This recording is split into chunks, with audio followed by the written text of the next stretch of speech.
Hey guys, how you doing? I want to do a video here. You guys, I've shown this in the future. If you haven't seen it, it's my RO setup. I also added the BRS 3-stage DI. You've got your Cation DI, your anion, and then your mixed. I was having issues. This barrel was actually getting all slimy inside, and it's because I wasn't keeping up with my DI mixed resin, and it was a small one. So that wasn't that much, so I converted it. The biggest thing here is I also have the RO, or Smart Buddy, boost your water pressure from 60 to 110.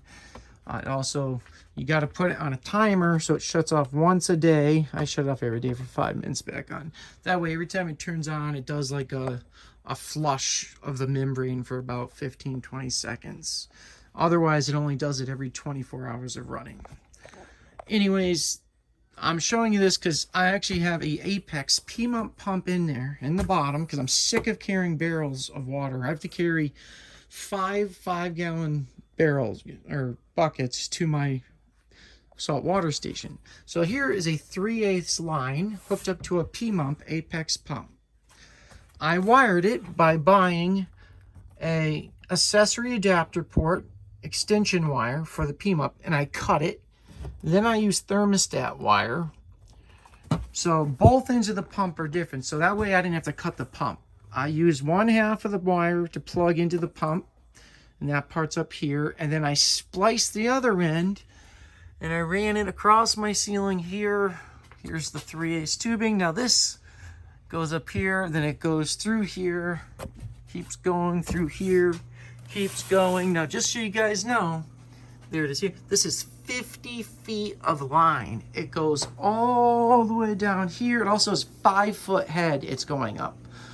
And it comes down here, and it goes down, it goes into here, and fills my salt water bucket up.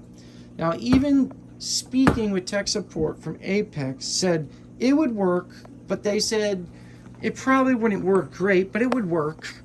And they said 1/4-inch line probably would reduce a little head pressure, but not really do much for flow. Well, I proved them wrong. I even sent them videos. The guy was very appreciative of it.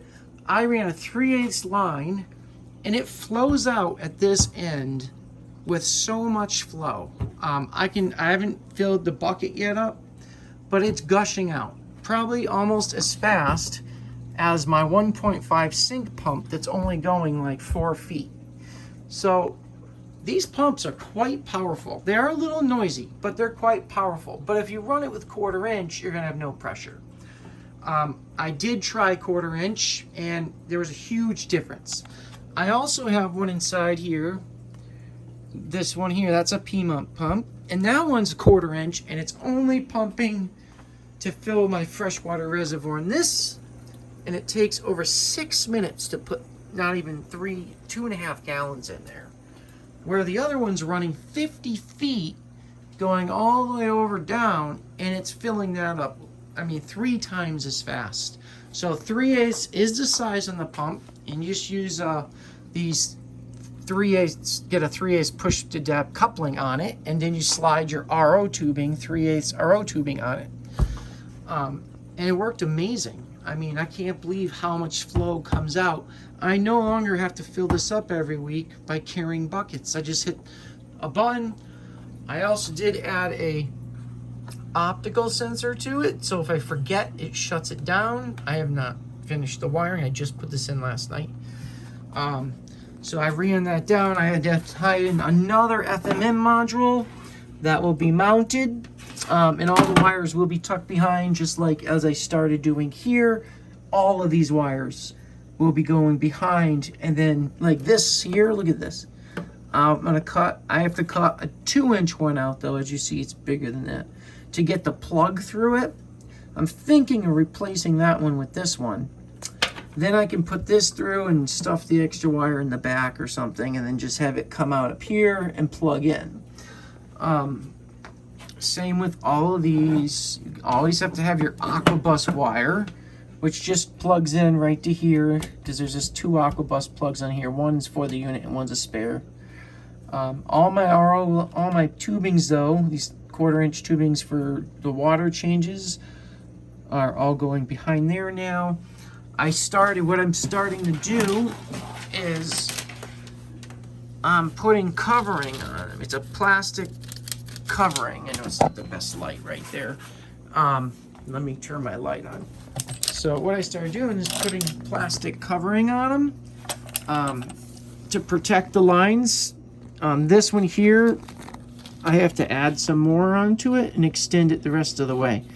And I'm doing that with any lines that are exposed on the ground or going anywhere far. Nothing under here will probably have it, but this here, this wad here, when I'm done, I still have to get these in there. This, I bought a big one that goes around this, so that will be all covered up and look more professional, you know. And then all I'm gonna have is a bunch of wires here, and I'll put one around those as well. It'll just give it a more finished look when it's done. I did get my display up here. There is nowhere to put the wire.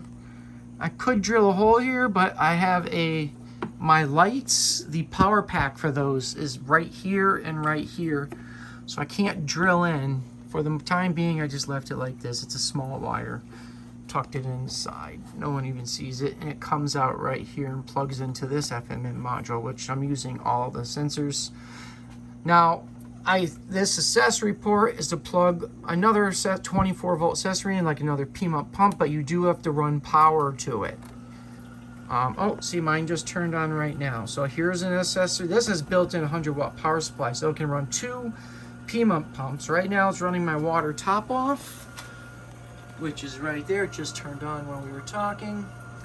So these have 2 optical sensors. It's going to shut off when it hits the first. If that one fails, it hits the second. If that one fails, the float lifts up and shuts it off.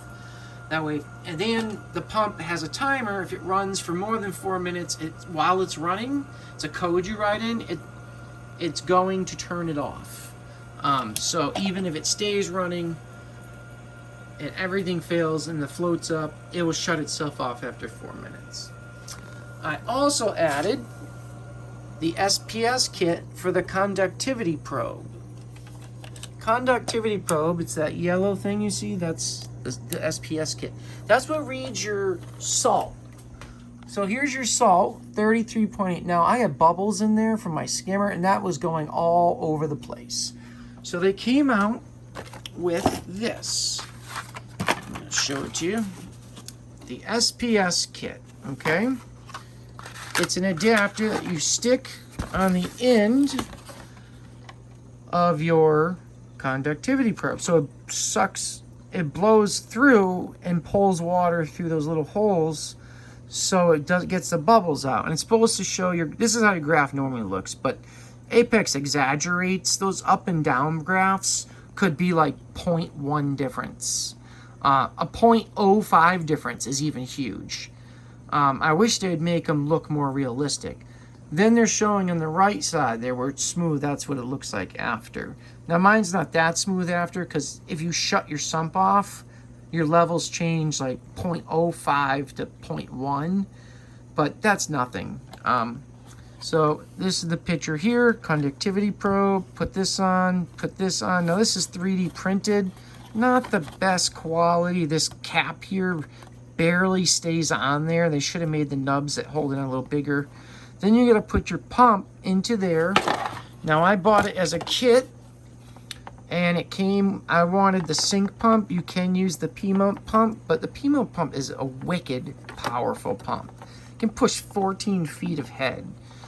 This is like 1.5 foot of head pressure, or 2 feet, something like that. The pump's little. It's got a little filter in the bottom of it, and that slider there adjusts the flow. It's one more thing you have to plug in. That's why I hate right now I just have it plugged in there, because I literally just plugged it in the other day to try. I'll probably run it up, plug it into this one here, because these are all spares. I leave that one open for just needing to use it.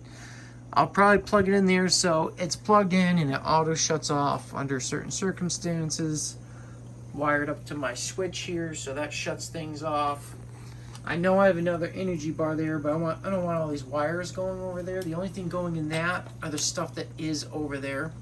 You always have to have a regular energy bar because you got to plug all these things into a regular energy bar, and there are some things you just don't need to plug in your energy bar, but if you got enough space, you might as well. Right now I'm trying this thing again because I'm sick of doing filter sock changes, but I just whipped it in here. So this is another thing. I don't know what to do with the wires on that. That's why I don't like it. And the other reason is, look at the debris down there. That debris down there has built up in the past 4 days of using it because it does not catch everything. And look in there. Look at that debris. When I run a filter sock, there's no debris in there anywhere or down here. So it does let debris through. It does work. Keeps your tank clean and everything. But just know it does let debris by it. So it's kind of your decision of what you want to deal with. A little debris in there and have to suck it out every couple of weeks or what? I don't know. The filter socks work better, but I was getting sick of it. Alright, so I just wanted to go over how powerful those pmup pumps are to be able to run 50 feet in there. I even impressed like the Apex guy. I don't want to make this video any longer. My tank is here. Oh, I got a new bubble coral. We'll probably go over that in another video. I don't have my lens on my camera. It's a beautiful bubble coral. I figured out why my hammers weren't opening, so they're opening now. They're starting opening now. I'll go over that in another video. My Faviate that was dying had something living in it that might have been killing it. My brain coral, I have not figured out yet, but I'll tell you what I did in another video because this one's already getting long enough. That'll be another story, but you can just see how much the hammer's hanging now. You can see that one's not as big today, but this one here is hanging down to the plastic, and it usually gets 5 times bigger than that. It's in very low light. But anyways, again, all right, that's all I want to go over today. And oh, one more thing. Did I show you guys my new addition, my little Pygmy Angel? This thing is like the size of a nickel. He's going in my frag tank. They do eat algae. They're cute. He plays hide and peek when you sit here. He's the most adorable fish you can get. He is an angelfish, but he's reef safe. And he's an awesome fish. He's in quarantine, but he looks great. He's shown no signs of anything, and I'm ready to put him in. But we can talk more about that another time. All right, guys. And so I know I'm in the dark down here. All right. I'm going to end this video here. I'll make another one for some of the other stuff. And that's it. I'll see you later.